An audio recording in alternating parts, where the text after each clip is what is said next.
Hi everybody, I'm Alicia, and on today's show we're talking about 5 new films, the biggest one being Pacific Rim Uprising.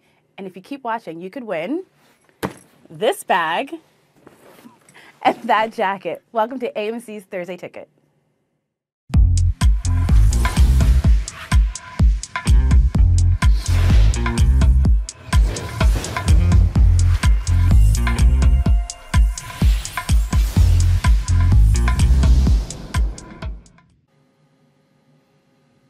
Hi guys, I'm here with Hank. Hello, Alicia. How are you today? I'm good. How are you? Doing great. Very excited. Thursday Ticket Day. Yeah, best favorite day of the week. Absolutely. All right, so we're going to jump right into Hollywood news, and we're starting with trailers. Lots and lots of trailers. Yes, 6 to be exact. Yeah, it's more than I can fit on this hand. Yes, so you would have to use 2. There you go. There we go. Remedial counting. Yeah, got it. All right, so let's go down. We have a lot. So I'm going to read off my list of 6 trailers that debuted this week. Hit me. Sicario, Day of the Soldado. Yes. Action Point. Very excited. John Knoxville. Yes. Superfly. Superfly remake from the 1972 classic. Yes, and if you guys like Future, he's on the soundtrack. All over it. Hotel Transylvania 3. 3. Drac is back. Yes. Tag. Tag. Very excited. Super fun. Yes. Deadpool 2. Of course. Of course. DP2. Gotta love him. And Won't You Be My Neighbor. Oh. I know. So, what's your favorite? That's tough. I mean, I would go with Deadpool probably, but actually, after seeing the trailer this week for Action Point, that really made me excited. So Action Point trumps Deadpool. I mean, I'm going to see them both. Okay. That is 100% true, but it's probably not going to surprise you. I was a big Jackass fan. Very excited to see those guys back on the big screen. Yeah. Well, this is really cool because this is actually based on a real amusement park that was out there. There was an amusement park where they did some of this crazy stuff. Safety was not their first concern. Or second or third. Yeah, exactly. And then putting that together with the Jackass guys, I am there for sure. Yeah. What was your favorite? So I'm going to say it's a tie. Oh, and they're really? on 2 different spectrums. Okay. So first is Tag. It looks hilarious. Yes. I know. It makes me think, why haven't I been playing Tag my whole life? If you don't know what we're talking about, go watch the trailer. Yes. And as a quick reminder, you can see all of the trailers on our YouTube channel. We always post trailers. I'm sure you knew that. But if you didn't, you can catch them on YouTube. Click, YouTube. So Tag and Won't You Be My Neighbor? I know. Mr. Rogers. So, like...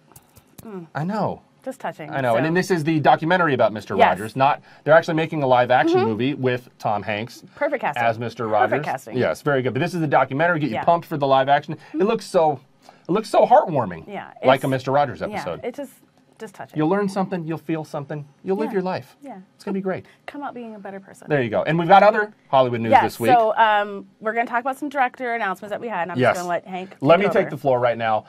There's huge director news out there for those of us who live in the Bond universe. Yes, I am are a resident. Yes, an enormous James Bond fan.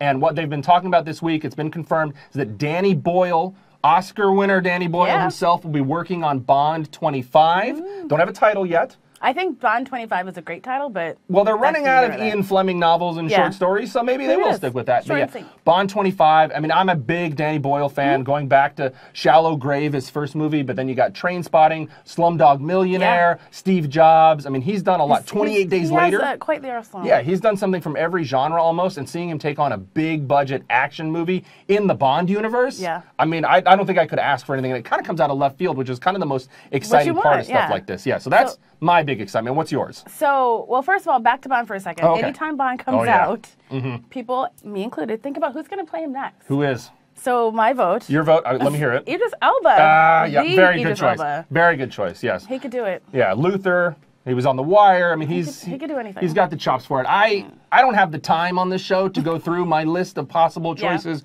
do's and don'ts, pros and cons. We can circle back to that when we get more Bond 25 news. Comes out November 19. Yeah. Pay attention, Thursday Ticket in a few weeks for that one. So, other director news. Yes. My girl.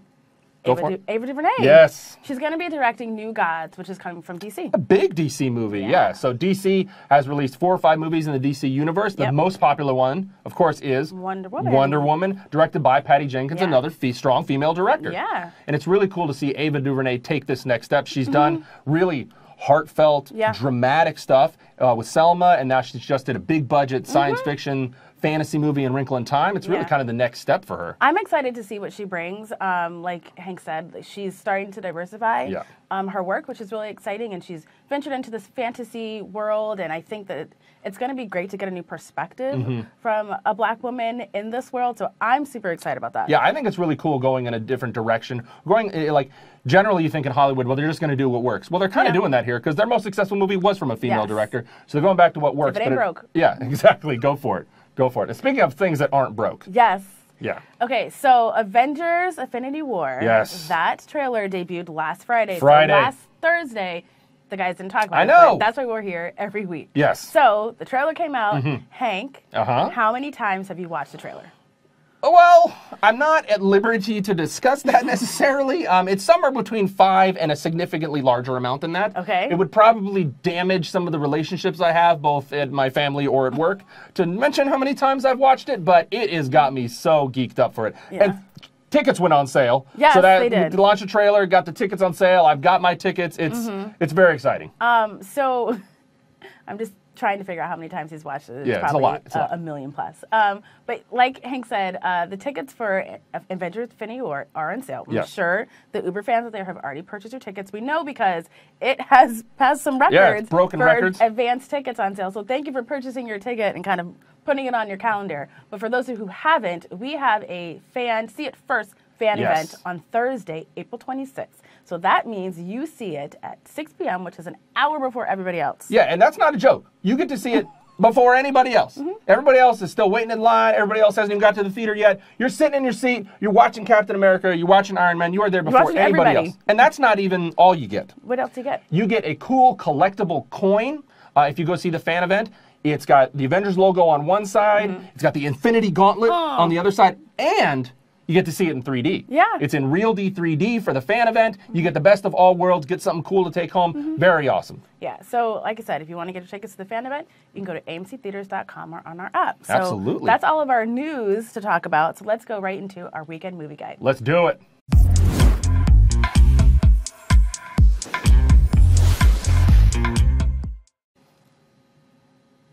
All right, guys, so first movie we're going to talk about is Pacific Rim Uprising. But before we get to it, we got to tell you, earlier in the show we said you could win the jacket and a bag. This jacket, don't forget. This jacket and a bag.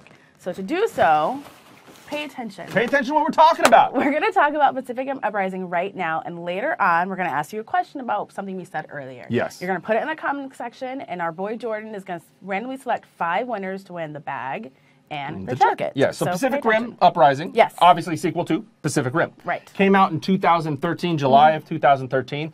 Directed by Guillermo del Toro. And we have to say, Oscar winner Guillermo del Toro just won the Oscar for Best Director for Shape of Water. So he's coming back as a producer this time. But this takes place about 10 years after the last Pacific Rim. And sadly, Idris Elba does not make it through the next one. He did not make it past the first one. But his son in the movie, played by John Boyega, who you all know from Star Wars as Finn. I actually have a deeper relationship with John Boyega. I remember him from Attack the Block, the first movie I ever saw him in. It's this great monster horror comedy. It's a really, really cool movie. If you haven't seen that, go check him out. He plays Moses. Yeah. Really cool. But it's about the new generation of people that have to fight the kaiju. Yes. Now, did you know about kaiju before this? I have not a clue. Yeah, the original kaiju is, of course, Godzilla, but Guillermo del Toro and the group with Pacific Rim Uprising, kind of taking the kaiju up a notch for this movie. So it looks really cool, lots of action going on in here. So here are some more facts about this film. Like Hank said, it takes place 10 years after the Battle of the Breach. Battle of the Breach. It is directed by Stephen S. DeKnight, and this is his first feature film that he's directing. He's done some television, Smallville, Spartacus. Yep. He did some Buffy back in the day. There you go. So he's done some television. He's new to film, but he's been doing some stuff. Yeah. Again, produced by Guillermo del Toro and John Boyega. So this is his first time of producing a film. Yeah, so he's starring in it and producing it. Right. That's amazing. It also stars Scott Eastwood, son of... is there a famous Eastwood out there? like Cornelius Eastwood? Something like that. I think I got it. Clint.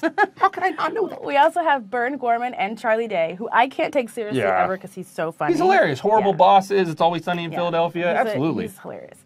Rinko Kikuchi and newbie Kaylee Spaney. Yeah, she's the new one on the block. She's like this little young girl, and she's got to get in an amazingly large robot Jaeger thing. Like, it's got to... So this is the second time on the show that you've done the robot. It's kind I'm going to try to work it. It's really good, though, right? So we're going to keep moving away from the robot. So like Hank said, it's a new generation of Jaeger pilots. And so I know you guys are excited to hear from them. And we have a clip from our press junket with them. So take a look. Yeah. Told you this is not a toy. You're going to get us killed.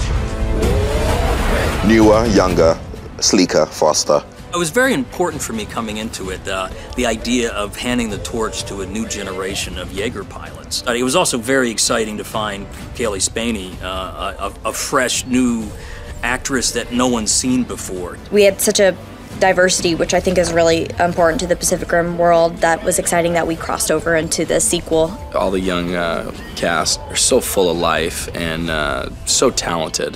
They made my job quite easy. A lot of these actors, it was their first or second feature, and there's always such a joy and excitement with someone getting to do that. It's infectious. Yeah, it brings a great energy to it, which was nice to work on.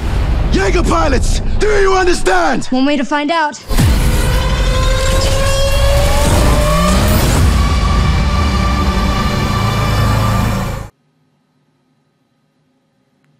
Really cool to see the new cast, and my robot's not as good as those robots, No, and doesn't compare at all. the Jaegers in this one, they look different. They look a little more sleek, like almost like ninja robots. Yeah, they're new. Yeah, totally new. They're fresh out the box, so to speak. And they all have interesting names. Yeah. So I thought it'd be interesting and fun to list all the names and throw in one that's not a Jaeger pilot you're going to try and name. trick me. Yes. That is not a nice thing for friends to do to each other. Yeah, you'll get past it. Okay. So I want you to find the fake Jaeger pilot name. All right, find the fake Jaeger out of the ones you're going to name. Yes, Okay, here we go. Go for it. Gypsy Avenger. Okay. Bracer Phoenix. Bracer Phoenix. Yes. Okay. Deceptive Versu. Deceptive Versu. Guardian Bravo. Guardian Bravo. I like that one. Titan Redeemer. Titan Redeeming what? Saber Athena. Saber Athena. Which half one those is are, fake? Half those are like Harry Potter characters. They There's sound no way like to them, don't they?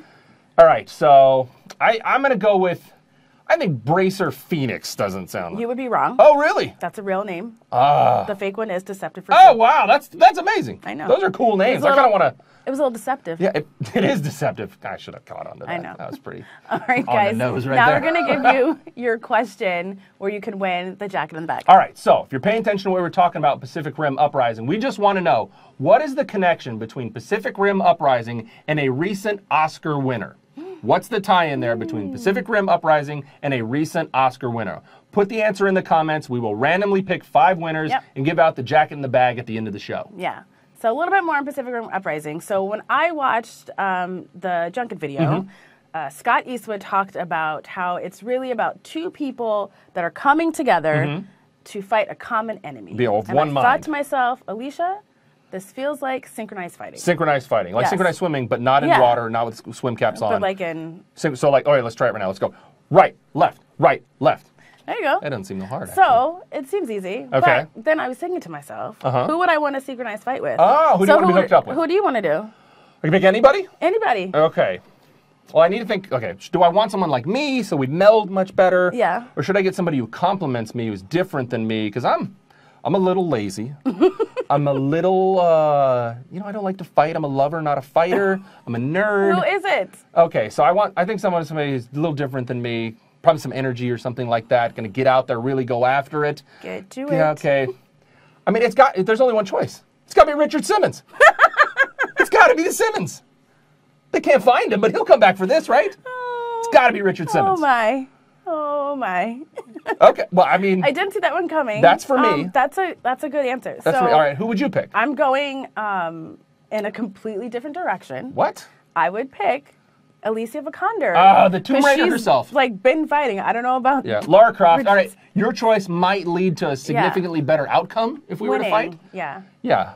Our hair would be better. I'm sorry, but you might get there. yeah. So, all right, good choice. Yeah. Good choice. We got the Tomb Raider and she's Alicia too. Yeah. So it'd be like AV and Ailey, like good choices. Good choice. All right, you probably take the win on that just one. won. So all right.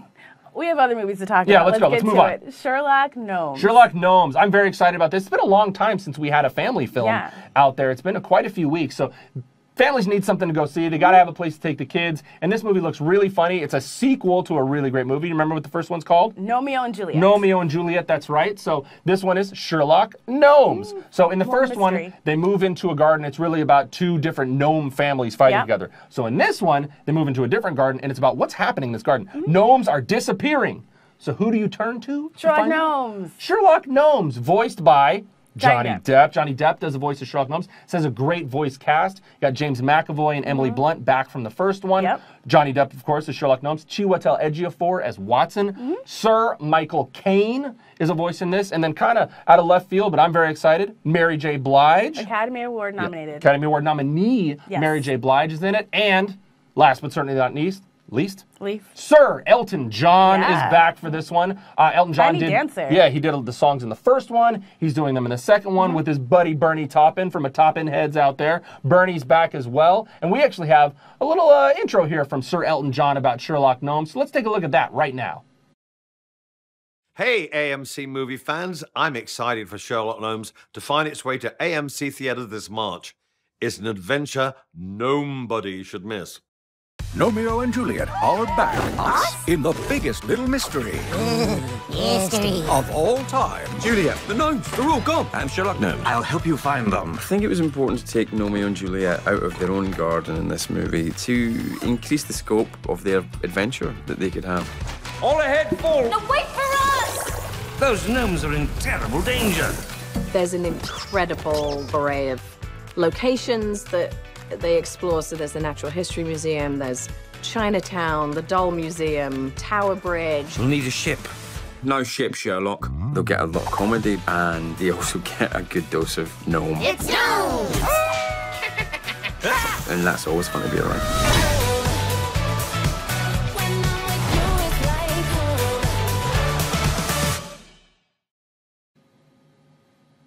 That looks good. Looks super fun. Yeah, and I'm really into this gnome-related movie action we got going on. So I'm hoping that they continue to make these. So I'm going for Bio Gnome. I'm getting Pauly Shore back in it. I'm doing Bio Gnome. Okay. I'm going Nomi and Michelle's high school reunion. Okay. I can't wait for that one. What do you got any more? What about Gnome Alone? Training Gnome? Training Gnome? How about you Training Gnome? King Gnome ain't got nothing on me. I think it'll work. It'll work. All right, and we'll go Denzel for the last one too. Taking off training. We will Noman J. Israel Esquire. There you have it. You can't wait. I can't wait for these gnome movies. Just keep them coming. And one last thing about Sherlock Gnomes. If you're an AMC Stubs Premier member and you go see Sherlock Gnomes this week, you get free Sherlock Gnomes tattoos. Some ink for you guys. There you go. AMC Stubs Premier members, tickets you buy this week and you will get free Sherlock Gnomes temporary tattoos. Pretty cool thing to go home with. Yeah, I mean, you can put it on your hands. You could have a whole sleeve. You keep coming back. I mean, keep going, man. You could have gnomes all over the place. It's going to be amazing. Yeah. So, again, more films to talk about. Absolutely. We're going to take it down a notch and make another turn. We have some faith-based films. Yeah, do you know what's next weekend? Easter. Easter is next weekend. So it's a great time to get the family out to a movie to see a faith-based film. And this week we've got Paul, the Apostle of Christ opening. And this is a movie about the story of Paul. Yes. And it's not really about his whole life. It's about a specific time where Paul, where they had to get Paul's story out to the world to keep the faith moving and keep the masses together. And it stars Jim Caviezel, who played Jesus in the most highest-grossing faith-based film of all time. That's right, Passion of the Christ. And then Paul himself is played by James Faulkner. Yes. If you don't know the name, he's on Game of Thrones. GOT. He's Sam Tarley's dad in Game of Thrones. He plays a really intense guy there. This is a pretty intense role, too. So we're going to play a quick little trailer about Paul, the Apostle of Christ. Let's check it out. Luke, am I dreaming? From the studio that brought you Risen and War Room. There must be a handwritten account of your acts. Their faith challenged an empire. What do you really know about these Christians? We've got to get these out of Rome. Their message changed the world. Love is the only way. Now, where sin abounds, grace abounds more. Paul, Apostle of Christ, rated PG-13, now playing. Looks very good. It's a great movie to take your church group to, youth groups to, take your family to. And we had a movie that opened last week. It did really, really well. Yeah, another faith-based title that was a great movie to take your group to. I Can Only Imagine. Definitely did much better at the box office than people thought. It's a movie that's really taking hold out there. Lots of people want to go see it. And so many people wanted to see it that we're actually adding hundreds of theaters across the country this week. So for you guys out there, when films do better than people expect, I mean, hear that people want to see them, we add more movies into the theaters. We'll get it out there. So that's what we did this week. It did so well, and so many people wanted to see it that we were like, we need to put it in more theaters, and that's what we're doing. Yeah, so if it wasn't at a theater near you last week, go ahead and check out what's happening this Friday. Hopefully it's coming to a theater near you, because it's coming to a lot of places. Yep. And if you've already seen it, go back with a family member, a loved one. It's a great time to be out with your family and to see something that's really great for your faith. Yep. All right, so now we're going to kick to our girl, Kaylee. She's going to talk about Midnight Sun. Let's check it out, Kaylee. Calling all of my hopeless romantics, Midnight Sun is the movie for us. Bella Thorne plays a girl named Katie who is living with a rare life-threatening condition called XP. This causes the sunlight to be very harmful for her skin. But when the sun goes down, Katie can go outside and play her guitar. One night, when she's outside playing her guitar, she's met by her longtime crush, Charlie, who's played by Patrick Schwarzenegger. As they start to fall in love, Katie is faced with the struggles of not being able to live a normal teenage life. Let's take a look at her reaction to her first and somewhat awkward interaction with Charlie. Cat funeral? Please stop saying it out loud. No, I mean, I've heard that dead pets can actually be an aphrodisiac. Morgan, what should I have said? Any other combination of words in the English language? Like, hey, I'm Katie Price. I've watched you outside my window for the past 10 years, and I've been in love with you, stalking you every minute of the day. Don't start with that. Or how about, hey, you may remember me from kindergarten when everyone called me a vampire. No one remembers that. What did I do? It's bad, but we'll fix it. It's so stupid and lame. Well, at least you have M&Ms, so. Thanks. Look, you're just gonna make up for it next time. There's not gonna be a next time. You don't know that. I do. This is good. This is what Taylor Swift does. She has awkward interactions with boys, and then she just writes amazing songs about it. Be sure to check out Midnight Sun at an AMC near you tonight. Now we're going to kick it back to Alicia and Hank for our AMC Independent Spotlight.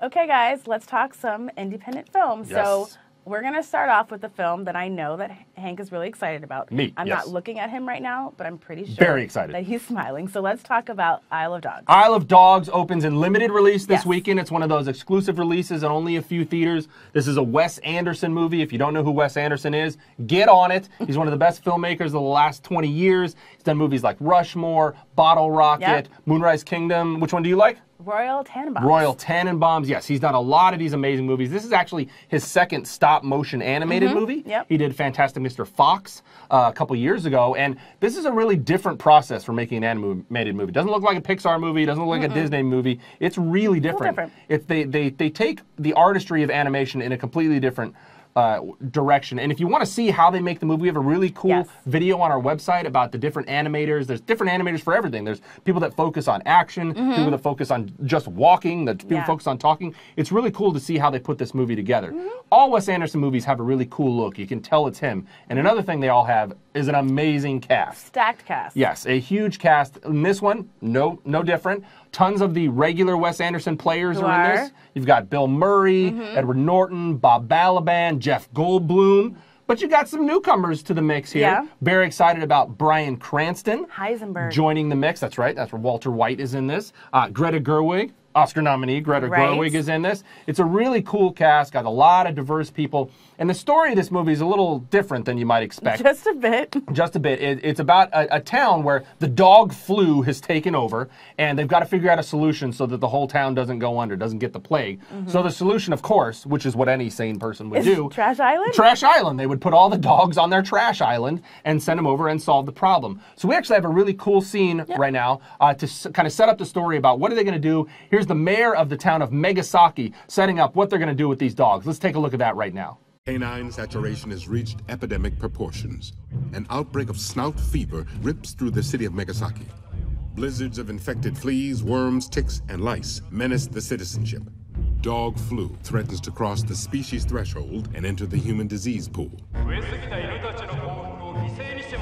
In a special midnight session at the Municipal Dome, Mayor Kobayashi of Uni Prefecture issues emergency orders, calling for a hasty quarantine, the expulsion and containment of all breeds, both stray and domesticated. By official decree, Trash Island becomes an exile colony.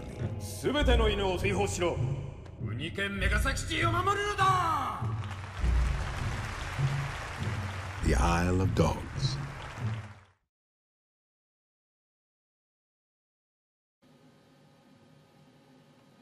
I'm always happy when a Wes Anderson movie's coming out. I can't wait for this. If it's not going to be at a theater near you this weekend because it is a limited release, keep paying attention. It's going to roll out week after week and get to almost every theater in the country. It's going to be amazing. Yeah. So we're going to take yet another turn. Our film slate this week is very all over the place. You got something for everybody this week. In the greatest possible way. So we're going to talk about Unsane. Unsane. So Unsane stars Claire Foy. Claire Foy. And her next film is playing Lisbeth Salander. Lisbeth Salander. Yes. Not Salamander, guys. No. Not that.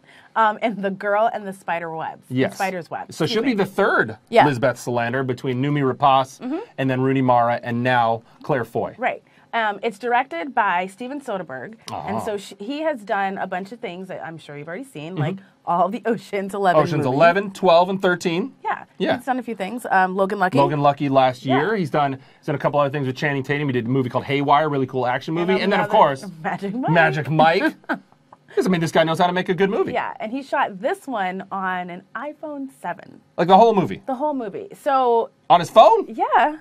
I don't do anything on my phone like that. I just kind of text and look at Twitter. Apparently, I'm lazy. And email. But he shot a movie on it, so I think that gets an extra star for just being original. That's amazing. That's really cool. Yeah. So the film is about this young woman played by Claire Foy.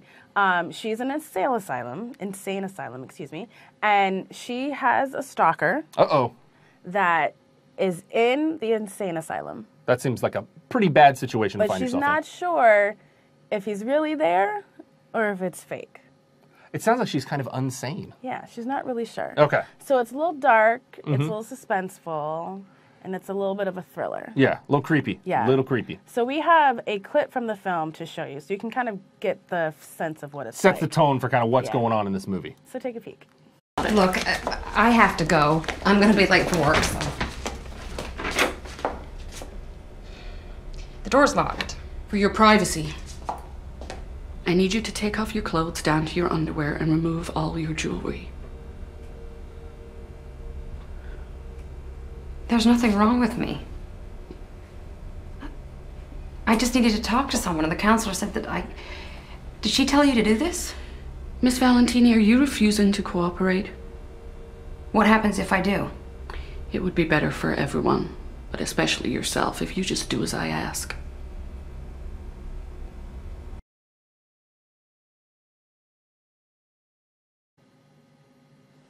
So that looks It's creepy. Were you doing the robot again? No, I'm still creeped out. Just a little creeped out. It definitely looked creepy. Yeah. Okay, so we have to... Let's give the jackets away. Give the jackets away. And the so bags. The answer was... Guillermo del Toro, the recent Oscar winner, of course. Yes. Not exactly the hardest question out there. We made it easy for you guys. All right, so here are our winners. Carter Davis, Catalina Marquez, Adrian Perez, Maggie Hoffelmeyer, and Sybil Moss. Sybil Moss. Congratulations to you guys. You get a jacket, and you get a jacket, and 3 other people get a jacket. And congratulations, guys. So that's all for us today. Yeah. You can get your tickets at amctheaters.com or on the mobile app. And don't forget, every ticket you buy between now and April 30th enters you into our contest to win free movies for a year. Yeah, so if you're watching this show, we already know that you love movies, so you definitely want to win this sweepstakes. A whole year. Yeah. A year. Buy a ticket and you can get a year. It's a year, guys. Should I stop saying a year? You can't win, but he's excited. A year. So that's all. That's all for us this week. Wait. Definitely make sure to continue to follow us if you already do, but if you don't, follow us on Facebook, Twitter, Instagram, Snapchat, and go to our YouTube channel to watch the trailers. Yeah, check out those trailers, and we will see you all next week. Thanks for watching.